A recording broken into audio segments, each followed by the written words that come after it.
Entonces vamos a comenzar con esta otra patología. Acabamos de terminar enfermedad diarreica, que es un tipo de patología del intestino delgado. Ahora vamos a ver síndrome de isquemia mesentérica aguda. Ya, para esto yo quiero hacerles recuerdo de la parte anatómica mesentérica, ya, porque es muy importante, lo vamos a tocar en esta parte. Tengo aquí una imagen, aquí esta. Ya, quiero hacerles recuerdo de esta imagen. Fíjense. Nosotros tenemos la arteria aorta abdominal, que viene de la parte del tórax, pasa por el hiato aórtico, y la arteria que se llamaba arteria aorta torácica, va a convertirse ahora en la arteria aorta abdominal. Esta arteria aorta abdominal va a dar principalmente unas colaterales que son muy importantes. ¿Cuáles colaterales? Tenemos su primera colateral de la aorta abdominal, ¿cuáles son? Las arterias diafragmáticas inferiores, ¿ya? La siguiente que viene, la arteria del tronco celíaco. La arteria del tronco celíaco que nos va a dar la arteria esplénica, la arteria hepática y también la arteria gástrica izquierda. La tercera colateral que va a dar va a ser las arterias, las arterias renales a los dos lados, tanto derecha como izquierda. De las arterias renales salen las arterias uterinas u ováricas en la mujer y en el hombre las arterias testiculares, ¿ya?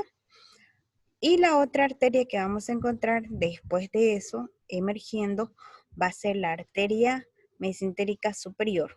Y unos 5 centímetros más abajo va a estar la mesentérica inferior, ¿ya?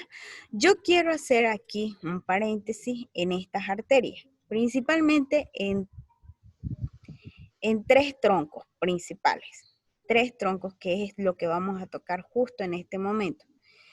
El primero, el tronco celíaco, ¿ya? El segundo, la mesentérica superior. Y el tercero, la mesentérica inferior. ¿Ya? Quiero hacerles recuerdo de estos tres troncos, porque estos tres troncos van a ser los imprescindibles dentro de esta patología que se llama isquemia mesentérica. ¿Ya? ¿Por qué? Porque estas arterias, principalmente la mesentérica superior y la mesentérica inferior, van a ser las encargadas de irrigar o llevar sangre oxigenada al intestino delgado y al intestino grueso a través de sus colaterales. Obviamente la arteria del tronco celíaco lleva al estómago por la gástrica izquierda, la esplénica al vaso y la hepática al hígado, ¿ya? Entonces, pero vamos a dejarlo del lado del tronco celíaco, porque eso irriga más que todo el estómago, el vaso y el hígado. Y nos vamos a más que todo abocar en la mesentérica superior y la mesentérica inferior. Y aquí vamos a participar un poco. Por eso les muestro esta imagen. Aquí tenemos la imagen de la arteria mesentérica superior y mesentérica inferior, que no está tan buena, pero bueno, por lo menos se puede ver parte de la mesentérica superior. Entonces, dentro de esta arteria mesentérica inferior, acordémonos de sus colaterales, que son la arteria yeyuno-iliales o arterias intestinales que van a ir a irrigar al intestino, al mesenterio del intestino delgado.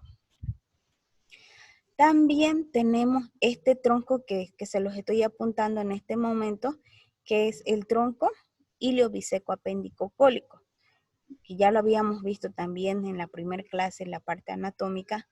Este tronco iliobiseco apendicocólico va a ser el encargado de irrigar, como dice su nombre, al ilio terminal, al ciego, cecal anterior, cecal posterior, apendicular, al apéndice y a la parte cólica. Entonces, el tronco iliobiseco apendicocólico va a irrigar esta zona.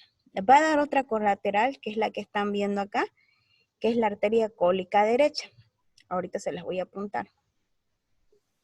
Aquí, esta. La cólica derecha va a irrigar al colon ascendente y al ángulo hepático.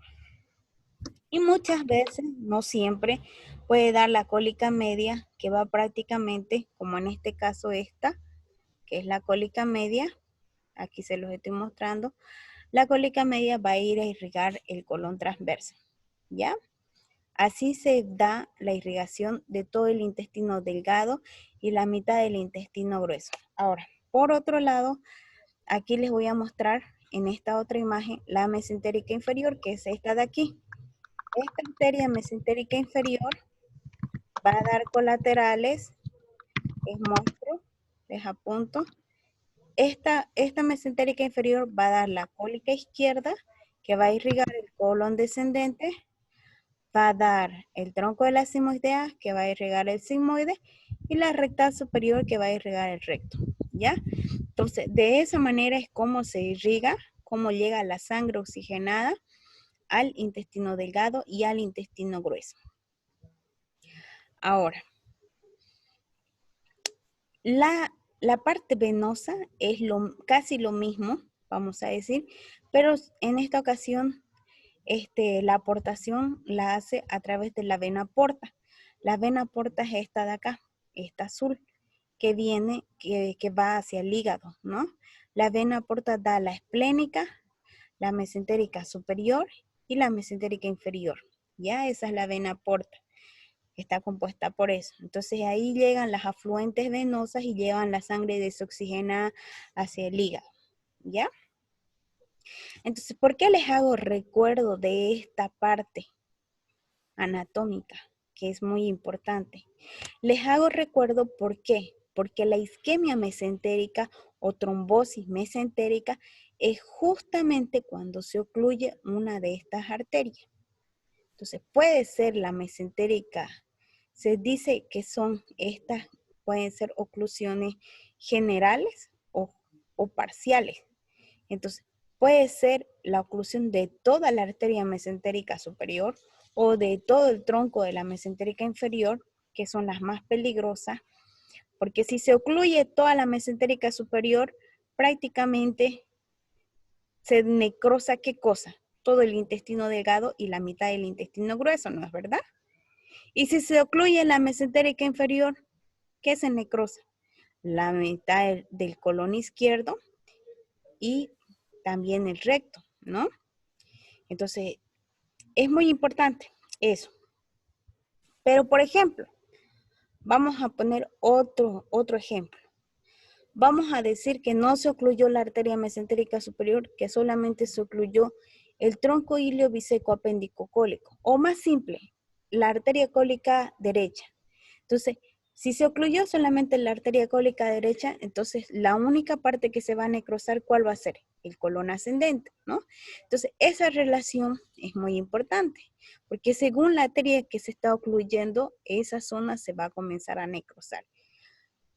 Entonces, quería comenzar con esta introducción, porque eso es isquemia mesentérica o trombosis mesentérica, es la oclusión parcial o total de estas arterias que van a irrigar el intestino delgado y el intestino grueso.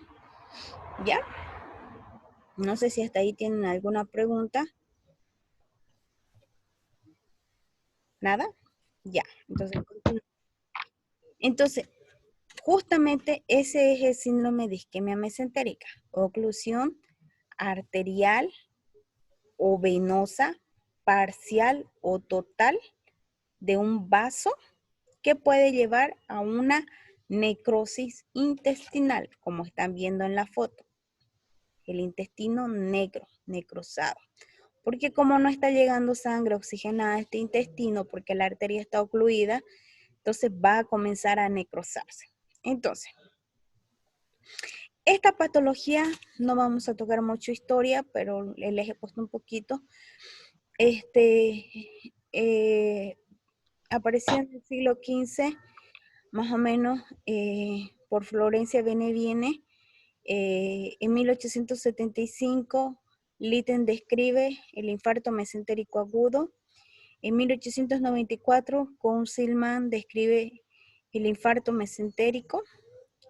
En 1895, Elliot describe la trombosis venosa mesentérica, que no fue aceptada, y en 1958 se publica el New England Journal of Medicine, que es el infarto a nivel cardíaco, hablando por primera vez del NOMI, ¿ya? Que es la obstrucción mesentérica. Entonces no vamos a hacer mucho auge en eso porque en realidad no nos interesa ya la historia. Ahora, aquí sí. Entonces vuelvo a recordarle, tenemos 3 arterias principales, les acabo de decir cuáles son. El tronco celíaco, la arteria mesentérica superior y la arteria mesentérica inferior. Esos son los 3 troncos principales. Cada una de ellas nos van a dar, ¿qué cosa? Muchas colaterales. El 75% de flujo mucoso y de la submucosa. Obviamente, ¿por qué, jóvenes? Porque hemos dicho que en el intestino delgado se va a llevar a cabo, ¿qué cosa? La absorción de los nutrientes, de los lípidos, de los carbohidratos, de las proteínas. Entonces, justamente aquí se va a verse la síntesis de estos 3 componentes esenciales de nuestra alimentación de cada día. Entonces, en el intestino delgado, ¿cómo se va a dar esto? Se va a dar por la microcirculación que llega a través de las arterias grandes a este intestino. Y en el intestino grueso no hay tanto intercambio de nutrientes, es más que todo absorción de líquidos y electrolitos. Pero si por algún motivo no está funcionando la irrigación, entonces no se va a llevar a cabo este tipo de intercambio nutricional, ¿ya? El intestino delgado, el 10% del gasto cardíaco en ayunas y el 20% del gasto cardíaco postprandial. Entonces, vuelvo a recordarles aquí, fíjense, las 3 arterias principales, el tronco celíaco, la mesentérica superior, la mesentérica inferior, muchas colaterales como la marginal de Drummond, el arco de Riolano, que no nos vamos a concentrar mucho. El arco de Riolano, por si acaso, es la unión de la cólica derecha con la cólica izquierda. Eso es arco de Riolano. Entonces vuelvo a mostrarle aquí las arterias, los 3 troncos principales y la irrigación. Jóvenes, es muy importante que ustedes entiendan la parte de la circulación arterial y venosa. ¿Por qué? Porque si no le entienden a eso, difícilmente van a saber dónde está ocluido o qué parte va a ser la que se va a necrosar. ¿Ya? Entonces, es necesario, se dice, que se dé la obstrucción de al menos 2 de estas arterias para que se produzca una isquemia. Y las primeras lesiones isquémicas se dan en la mucosa y la submucosa. ¿Por qué? Porque si evidentemente la arteria mesentérica superior en este caso va a dar sus colaterales, que son bastantes, el tronco iliobiseco apéndico cólico, la cólica derecha, la cólica media, esas colaterales van a dar otras colaterales que son las arteriolas y los arcos colaterales del colon, por ejemplo, en este caso. Entonces, esas van a ir incluso, sí, van a seguirse dividiéndose hasta llegar a la microcirculación. La microcirculación es la que está presente ya en la mucosa y en la submucosa donde se produce el intercambio. Entonces, en esta zona, en la zona de la mucosa y la zona de la submucosa, va a ser la zona donde principalmente va a haber la necrosis. ¿Ya? ¿Por qué? Porque no está llegando una sangre oxigenada. Entonces, vuelvo a recordarles aquí una partecita aquí al lado. He puesto mucosa y submucosa. Tenemos las enzimas lisosomales, las interleucinas, los radicales libres, el edema parietal, la hemorragia submucosa y el aumento de la permeabilidad intestinal. En el músculo intestinal, el aumento inicial del tono, atonía, dilatación, necrosis transmural. ¿Ya? Entonces es así como se da de manera fisiológica. Entonces, vuelvo a repetirles. ¿Qué es isquemia intestinal?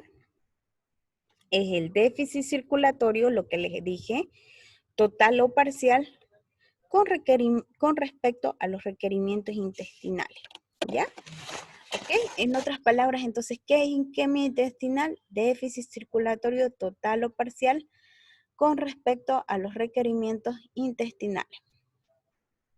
Ahora, dentro de nosotros la isquemia intestinal tenemos una clasificación que se da por el tiempo de evolución. En este caso tenemos la isquemia mesentérica aguda, la isquemia mesentérica crónica o angina intestinal y la colitis isquémica.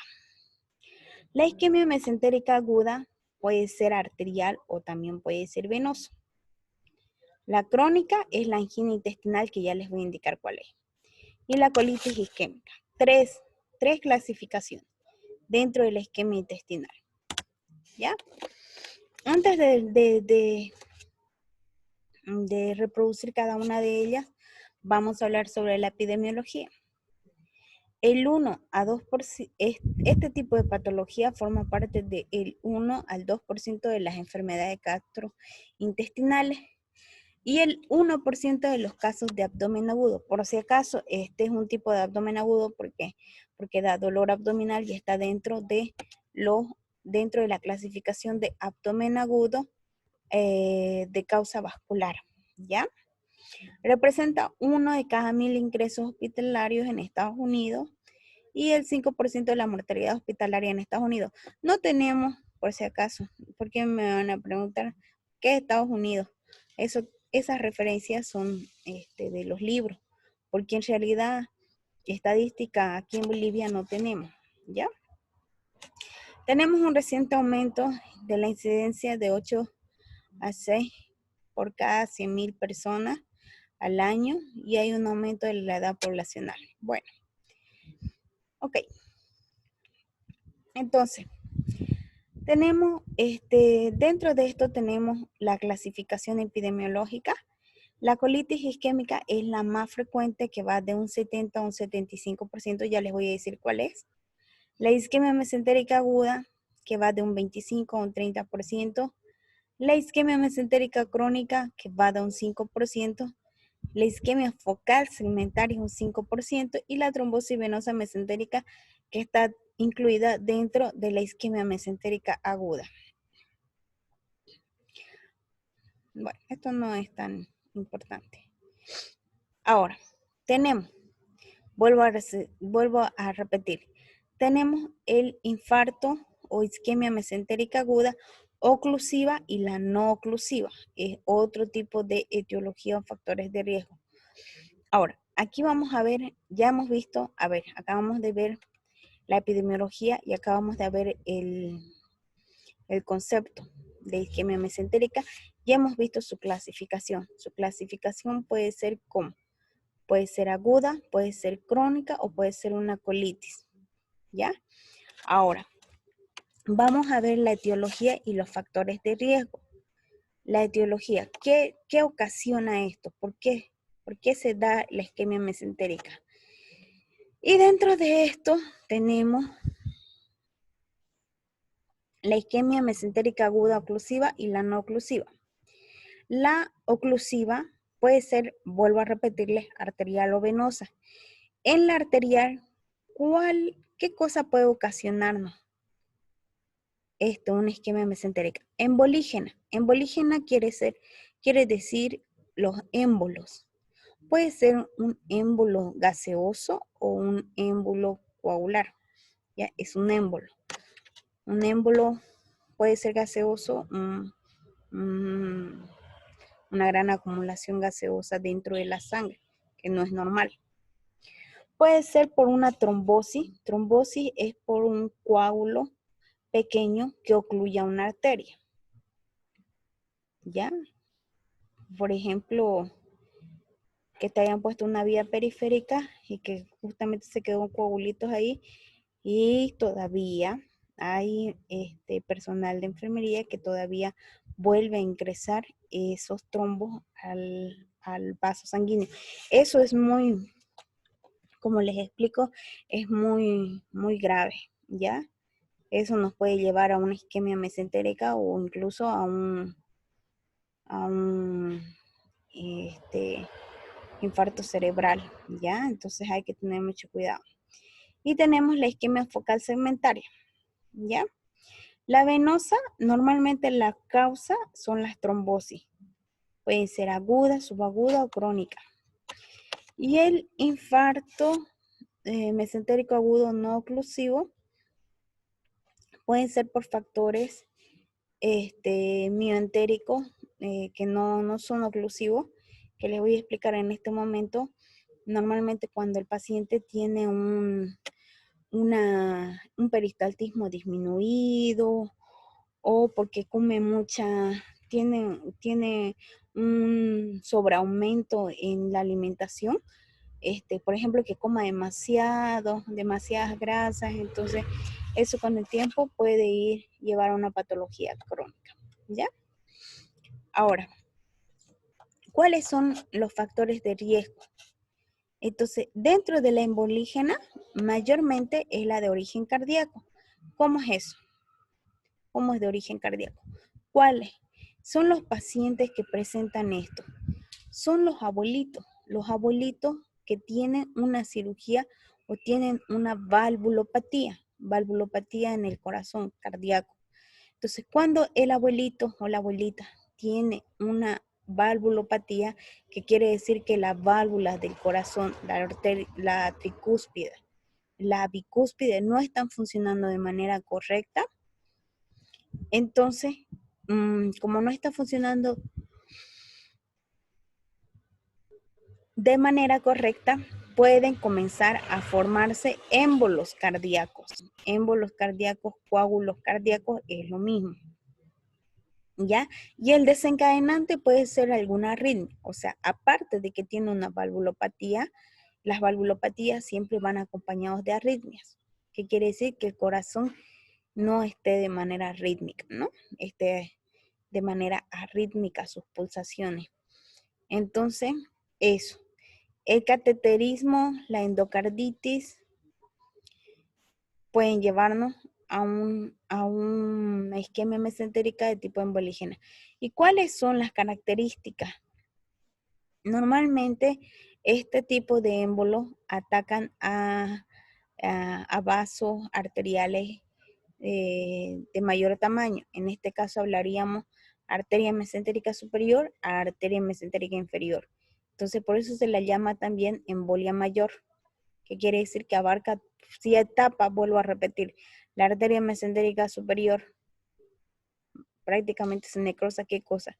Todo el intestino delgado y la mitad del intestino grueso. Si tapa la mesentérica inferior, ¿qué se necrosa? Toda la mitad del colon izquierdo y también el recto.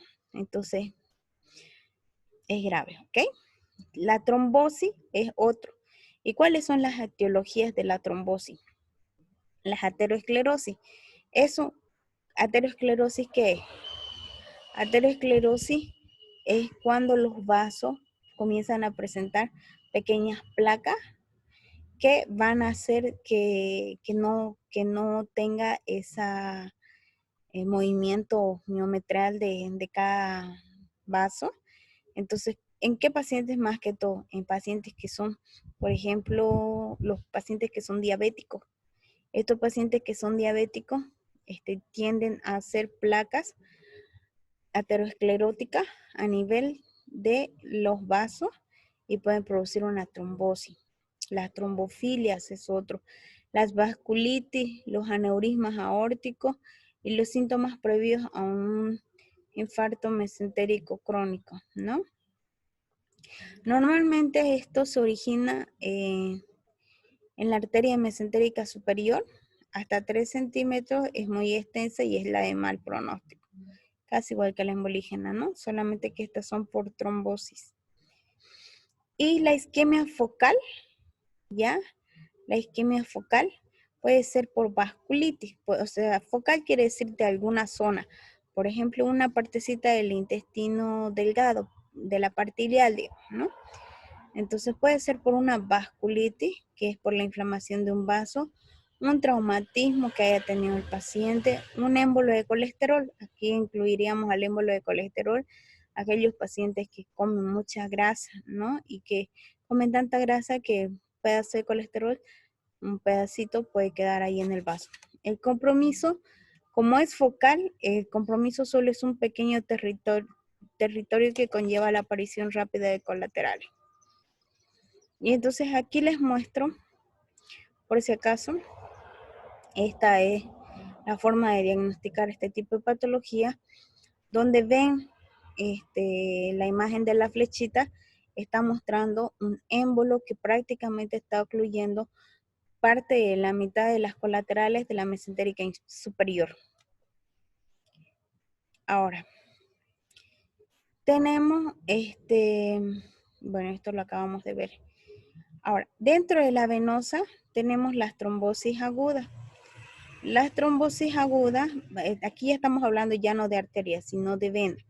Estamos hablando de la vena porta, de la mesentérica superior, inferior y de la esplénica, pero en vena, ¿ya? Entonces, en estas también se puede ocluir las venas, son las trombosis agudas, donde hay una necesidad de afectación extensa del eje esplenoportal.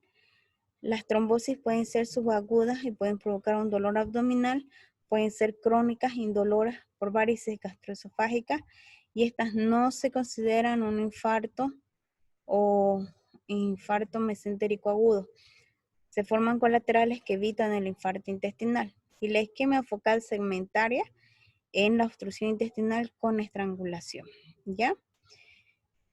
Entonces, aquí les muestro una pequeña imagen donde muestra las causas de trombosis venosa mesentérica. Pueden ser primarias o secundarias. Primarias, cuando hay una deficiencia de la antitrombina 3, deficiencia de la proteína C, deficiencia de la proteína S, la policitemia vera es otra que puede provocar. Buenas tardes. La trombocitosis, las neoplasias, los anticonceptivos orales jóvenes provoca, el embarazo, la esplenectomía, las anemias de células falciformes, el síndrome mieloproliferativo puede llevar a una trombosis venosa mesentérica. Y las secundarias, procesos sépticos, apendicitis, diverticulitis, colangitis, perforación gastrointestinal, abscesos. Pancreatitis aguda, enfermedades inflamatorias intestinales, hipertensión portal, gastroenteritis aguda, neoplasia, traumatismo abdominal, pueden llevar a una trombosis venosa mesentérica. ¿Ya? Continuamos. ¿Y cuál es la no oclusiva? La no oclusiva, vuelvo a tocarles acá. Vamos a ver antecedentes aquí y desencadenantes. Dentro de los antecedentes tenemos la vasoconstricción y reducción del flujo esplácnico, que puede ser por una aterosclerosis digital, por el consumo de ergotamínicos, de cocaína y de noradrenalina. Y los desencadenantes puede ser por una hiperperfusión generalizada, ¿ya? ¿Qué quiere decir? Por ejemplo, un paciente que está sangrando demasiado, que ha perdido demasiada sangre, entonces, como ha perdido y está en shock hipovolémico, puede hacer una hipoperfusión generalizada porque no hay sangre, entonces no está llegando sangre y hace una hipoperfusión o hipovolemia. ¿Esto por qué? Vuelvo a repetirles, por un shock, deshidratación, infarto agudo de miocardio, también por pacientes que están haciendo hemodiálisis, que tienen una cirugía mayor, una cirugía cardíaca o que tienen sepsis. ¿Ya? Entonces, esas son las causas, ¿ya? Ahora, aquí les muestro una pequeña imagen en la que vamos a ver la incidencia aproximada de la isquemia mesentérica aguda. Tenemos la embolia de la arteria mesentérica superior en el 50%, la trombosis de la arteria mesentérica superior en un 10%, y la isquemia mesentérica no oclusiva en un 25%, trombosis venosa mesentérica un 10%, y la isquemia focal segmentaria un 5%. ¿Ya? Esa es la clasificación de cómo se da. Entonces, si ustedes se dan cuenta, la que es más frecuente es la embolia de la arteria mesentérica superior. ¿Ya? Ok, ya hemos visto qué es la isquemia mesentérica, ya hemos visto cuáles son sus etiologías y sus factores, les he explicado cómo se da, por qué se da, por la oclusión de estas arterias, y hemos visto los distintos tipos, ¿no?, que se puede presentar. Ahora vamos a ver la clínica. ¿Qué clínica presenta estos pacientes? ¿Qué sintomatología? Normalmente aquí vamos a encontrar la triada clásica, ¿ya? La triada clásica fue escrita por Roger en 1982 en Nansur, que es tres cosas. La triada clásica para una isquemia mesentérica. Uno, el dolor abdominal. Jóvenes, estos pacientes, su principal característica es el dolor abdominal, pero es un dolor abdominal, como les digo, bastante profuso, bastante fuerte. Y otra cosa, la característica de este dolor abdominal es un dolor abdominal, como es isquémico, es un dolor abdominal que se da de manera repentina, ¿ya? A no ser que sea crónico. El crónico es un dolor abdominal constante cada vez, sobre todo después de comer. Pero como estamos hablando que mayormente las embolias arteriales son las más frecuentes, estos pacientes de manera insidiosa estaba almorzando, terminó de almorzar y comenzó el dolor. Y el dolor abdominal fuerte, del 1 al 10, un 10.